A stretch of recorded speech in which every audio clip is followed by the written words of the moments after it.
Good day, I'm Andrea Chisholm and this is your JIS News for August 24. Jamaica-China relations were strengthened Thursday with the signing of a multi-million-dollar economic agreement.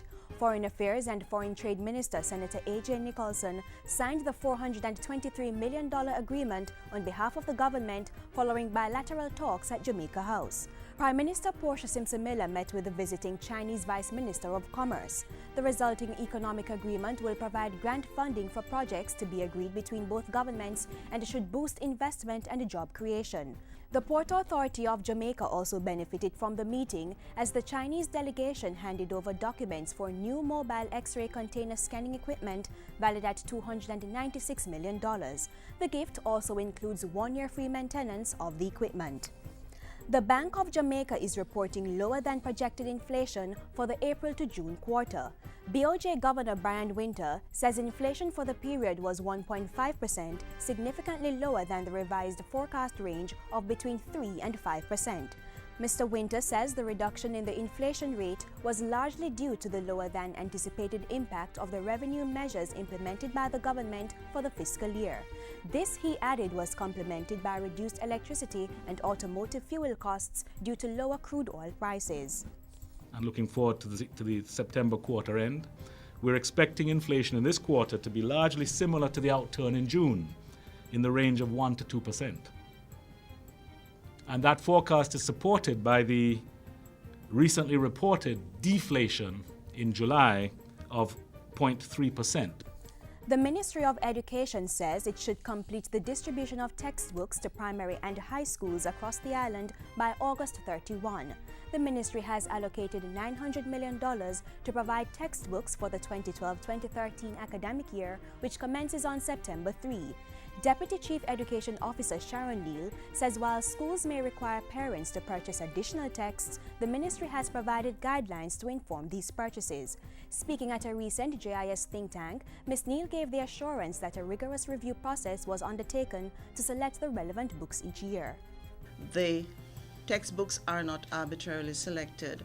We have a review team in place which comprises officers of the Ministry of Education as well as subject area specialists who undertake that review.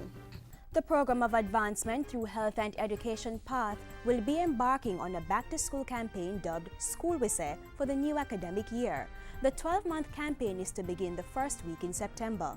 Project Director for PATH Dunstan Bryan says it will involve two elements: ensuring that all children registered under the program are enrolled in school and reducing the non-compliance rate for youngsters in the program, particularly males in grade 9 and above. Because what we find is that that's where we have our highest non-compliance rate for children in school. With the new school year approaching, parents are being reminded that for students to receive their PATH benefits, the program administrators must be informed of any change in schooling. Several public sector workers have received training in energy conservation, efficiency and management as government works to cut its energy bill. Principal Director for Energy Fitzroy Vidal says the just concluded 7-day training program is geared towards increasing the workers' awareness and giving them the moral authority to effect change. It's as practical as that. And we're arming you so that when you speak to your permanent secretary or to your minister, when you see behavior or action or activities that are contrary to that which you have learned, you have the authority to say, look, that has to change. And finally, Jamaicans are being urged to intensify their preparedness activities as the 2012 Atlantic hurricane season enters the peak period. On Thursday, the Meteorological Service put Jamaica under a tropical storm watch as Isaac slightly strengthened and moved closer to the island's northeast coastline.